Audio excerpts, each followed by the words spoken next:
야고보 4장부터 5장 6절까지입니다. 먼저 4장 1, 3절.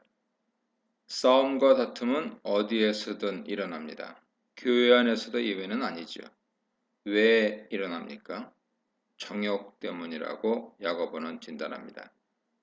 자신의 쾌락과 즐거움을 추구하는 욕망이 밖으로 분출되어서 다른 사람의 욕망과 부딪힐 때 싸움과 다툼이 일어납니다. 그러므로 싸움과 다툼은 상호작용의 결과죠.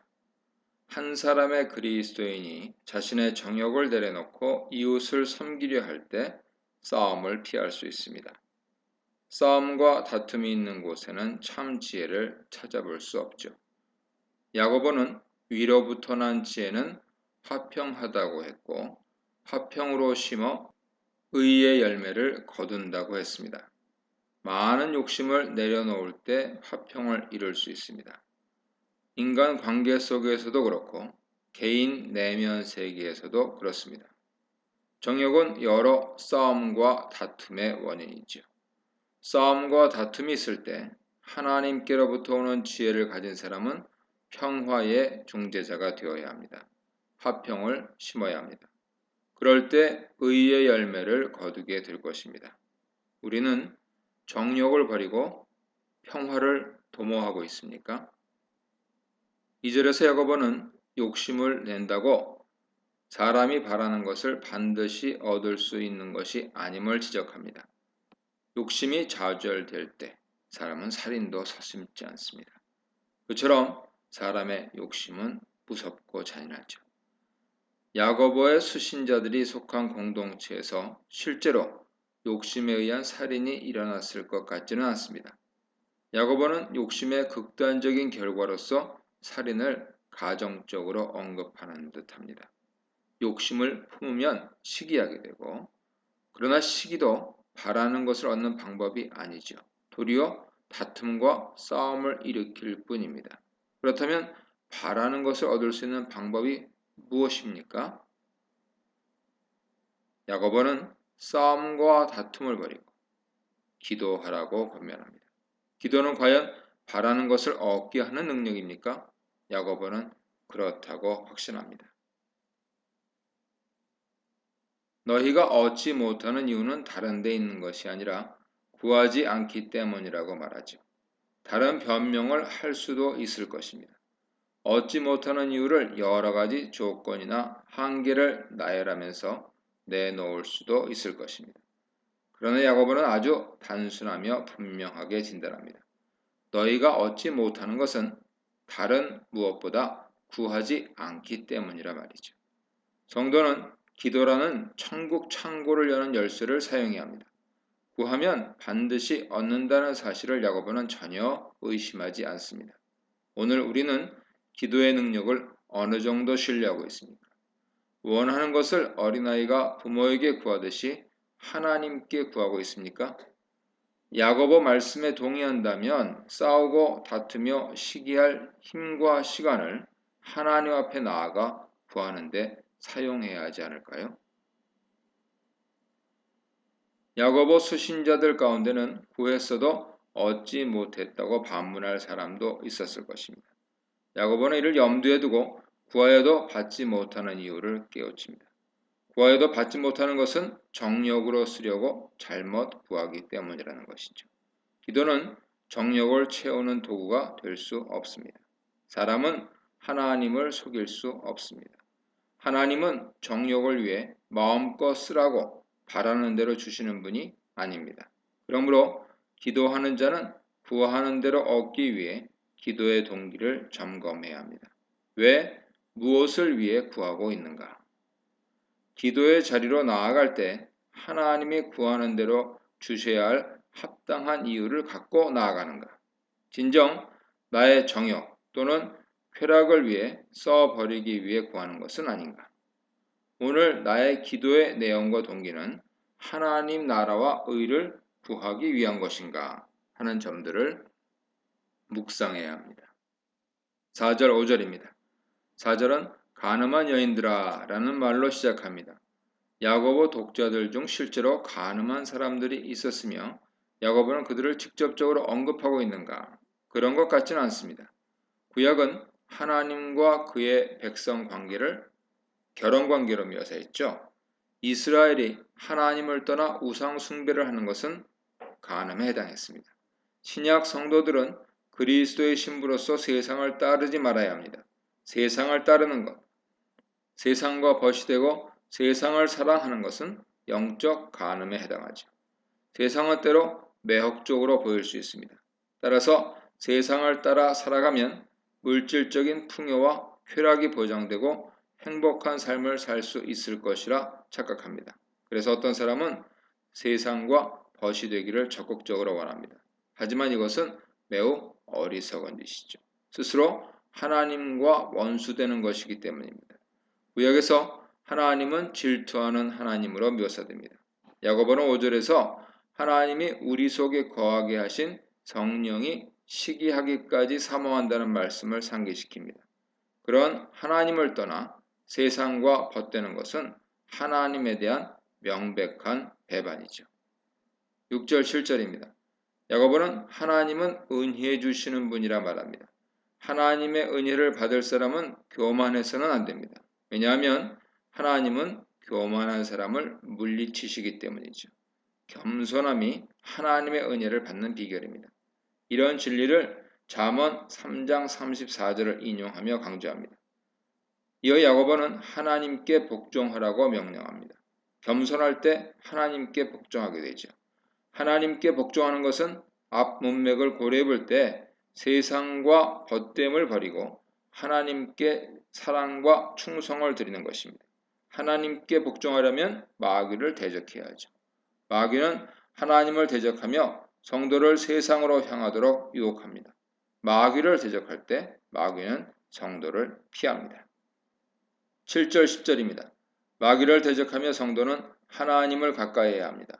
하나님을 가까이 하는 자를 하나님도 가까이 하시죠.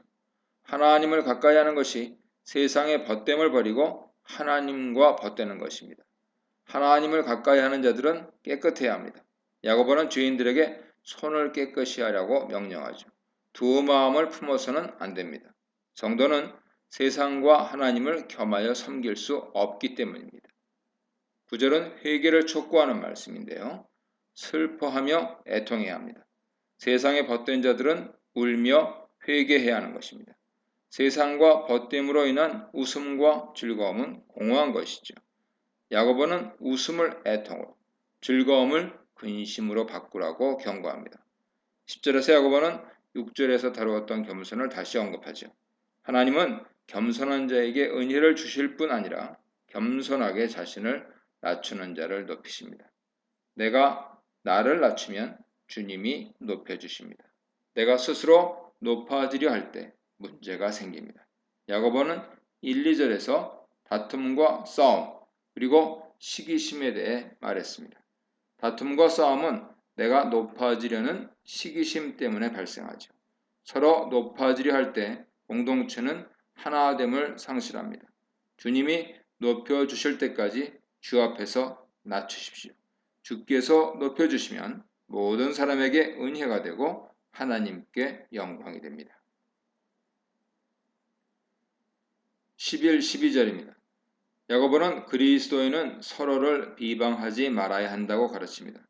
비방과 판단은 우리의 몫이 아닙니다. 자신을 높이려 하는 자들은 상대방을 비방해 깎아내리려 하죠. 야고보는 10절에서 주 안에서 낮추라고 말한 후에 서로 비방하지 말라고 권고합니다.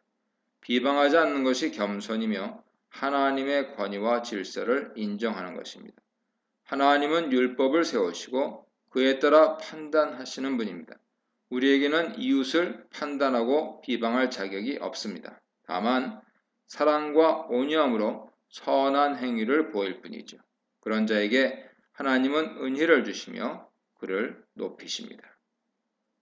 이 문단에서는 인간의 사랑, 하나님의 사랑, 하나님의 지혜, 하나님의 벗, 형제 비방, 하나님의 심판에 대해 묵상해 보시기 바랍니다. 13, 14절입니다. 야고보는 들으라 하는 말을 시작으로 13, 17절에서 그리스도인들이 삶을 계획하고 행하는 자세에 대해서 교훈합니다. 13절에서 야고보는 어리석은 한 사람을 등장시키죠. 이 사람은 장사하는 사람인데 오늘이나 내일, 1년이라는 시간이 자기 손에 있다고 생각합니다. 언제 어떤 도시에 가서 얼마 동안 장사할 것인가 계획하고 이익 볼 것을 기대합니다. 야고보는 계획하는 것 자체나 장사에서 이익을 남기려는 것 자체를 문제 삼지 않습니다. 인생 계획이나 미래 성공과 관련해서 하나님의 주권과 섭리를 인정하지 않는 것과 자기 중심적인 계획과 확신을 우려하죠.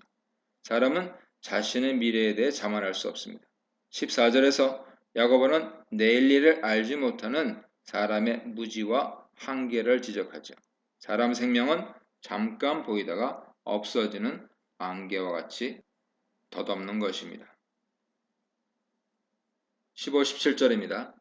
그렇다면 생명과 삶에 대한 그리스도인의 태도는 어떠해야 합니까? 야고보는 우리 생명이나 미래일이 모두 주의 뜻에 달려있다는 것을 인정합니다.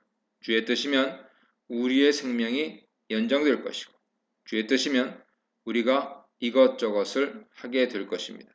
따라서 성도는 하나님이 생명의 주인이심을 알고 생명이 다할 때까지 하나님의 뜻을 찾으며 그 뜻에 맞추어서 모든 일을 계획하고 진행해야 합니다. 범사에 하나님을 인정해야 합니다. 그러므로 자신의 시간과 생명, 미래에 대한 확신에 찬 자랑은 모두 오만한 자랑이죠. 어느 것 하나 나에게 달려있지 않습니다. 임시로 허용된 것, 하나님 뜻에 달려있는 모든 것에 대해 자기 중심적인 자랑에 빠지는 것은 어리석은 일이죠. 더 나아가 하나님 없는 자랑은 공허하며 악한 것입니다. 자신을 하나님의 위치에 두는 것이기 때문입니다. 17절에서 야고보는 선을 행할 줄 알고도 행하지 않으면 죄라고 말합니다.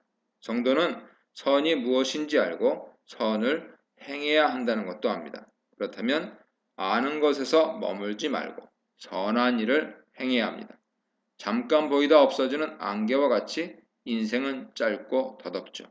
모든 시간과 기회를 사용해서 주의 뜻을 따라 살아가며 이것이나 저것을 행해야 합니다.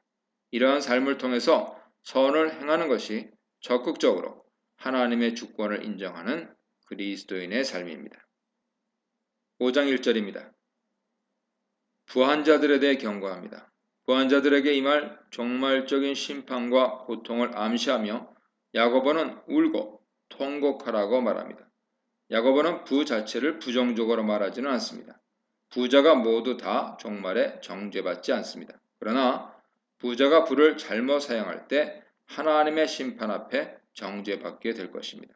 그러므로 부한 자들은 야고보의 말을 들어야 합니다. 하나님의 주권과 섭리를 인정하고 주의 뜻을 따라 계획하고 정당하게 이익을 남기지 않는 부자들은 종말 심판을 생각하며 울고 통곡해야 합니다. 너희에게 임할 고생으로 말미암아 울고 통곡하라는 말은 종말 심판의 비참함과 고통을 잘 보여줌과 동시에 회개를 촉구하는 메시지입니다. 회개하지 않으면 안개와 같은 생명이 끝날 때 재물과 함께 망하게 될 것입니다. 2절 3절입니다. 2절에서 너희가 말세에 재물을 쌓았다가 지적합니다. 말세는 야고보 독자들이 살고 있는 당시를 포함해서 그리스도께서 다시 오시기까지의 모든 시대를 의미합니다. 이 문맥에서 재물을 쌓은 것을 책망하는 이유가 4절에 나옵니다. 불의한 방법으로 재물을 쌓는 것은 심판을 자초하는 일이죠. 불의한 방법이 아니더라도 과도하게 재물을 쌓아두는 것은 재물의 청지기로서 하나님이 맡기신 재물을 잘 사용하는 방식은 아닐 것입니다. 야고보는 재물의 덧없음을 썩은 재물, 좀 먹은 옷, 녹슨 금과 은으로 표현합니다. 금과 은이 녹이 슬었다는 것은 재물이 오래가지 못하며 영원히 의지할 대상이 못됨을 나타내죠. 쌓아놓은 재물은 부자를 고발하는 증거가 됩니다. 야고보는 금과 은의 녹이 부자를 대항하는 증거가 되며 불같이 그들의 살을 먹으리라 경고합니다. 이는 종말 심판을 묘사하는 것이죠. 쌓아둔 재물, 녹슨 재물은 부자의 착취와 인색함을 고발하는 증거입니다. 4절입니다. 구체적으로 밭에서 일하는 품꾼에게 정당한 임금을 지불하지 않는 지주를 고발하고 있습니다. 추수는 즐거운 일이죠. 추수에 따른 풍족함과 넉넉함은 사람 마음도 훈훈하게 하고 후하게 주려는 마음을 불러일으킵니다. 그러나 야고보가 언급하는 부자는 풍성한 수확을 위해 수고한 추수꾼들에게 싹스를 주지 않는 인색함을 드러냅니다. 싹스를 주지 않으면서까지 부당하게 재물을 쌓으려는 것이죠. 부자는 그의 행동에 대해 약자인 품꾼들이 항의하거나 반항하지 못하리라고 생각할지 모르지만 야고보는 만군의 주가 이 일에 관여하신다는 것을 극적으로 설명합니다. 품꾼은 말 못하고 있어도 추수한 품꾼에게 주지 않은 싹시 소리 지르며 추수한 자의 우는 소리가 만군의 주의 귀에 들립니다. 하나님은 가난한 자들의 고단한 삶을 긍휼히 여기시며 그들의 우는 소리에 귀를 기울이십니다. 부자들이나 임금을 주는 입장에 선 사람들이 큰 책임을 느끼며 야고보 말씀을 들어야 합니다. 생계를 책임져야 할 가족이 있는 가장에게 품삯은 생명과도 같은 것이죠. 그를 빈손으로 가족에게 돌려보내지 말아야 합니다. 신명기 24장 14절 이하는 공궁하고 비난한 품꾼을 학대하지 말고 품삯을 당일에 주라고 명령합니다. 그가 가난하기 때문에 그 품삯을 간절히 바라기 때문이죠. 그가 너를 하나님께 호소하지 않게 하라고 말하며 그렇지 않으면 죄가 될 것이라고 경고합니다. 야고보는 이처럼 구약 말씀에 근거해서 추수한 품꾼에게 싹스를 주지 않는 부자의 죄, 그의 악함을 고발합니다. 5절입니다. 품삯을 받지 못해 오는 소리가 만군의 주의 귀에 들리는 상황에서 부자는 땅에서 사치하며 방종한 삶을 삽니다. 공궁하고 비난한 이웃을 돌아보지 않고 자신을 살찌우기에 급급한 모습을 보입니다. 야고보는 살육의 날을 언급합니다. 살육의 날은 사치와 방종으로 자신을 살찌운 부자의 최후 심판의 날을 생생하게 묘사합니다. 6절입니다.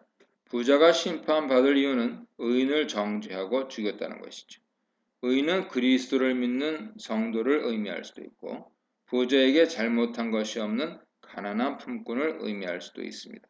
부자는 재물과 사회 영향력으로 가난한 자를 압제하며 재판으로 끌고 가 정죄하고 정당한 품삯을 지불하지 않으므로 굶주리게 할 수 있습니다. 그러나 약자인 그들은 대항하지 못합니다. 야고보는 이 단락에서 악한 부자에게 경고의 메시지를 주고 있으며 이런 부자에게 억압받는 가난한 성도에게 하나님의 공의로운 심판을 상기시키며 격려 메시지를 주고 있습니다. 이 문단에서는 세상의 지혜, 내일을 장담하는 자, 부를 의지하는 자, 사치하고 방종하는 자에 대해서 묵상해 보시기 바랍니다.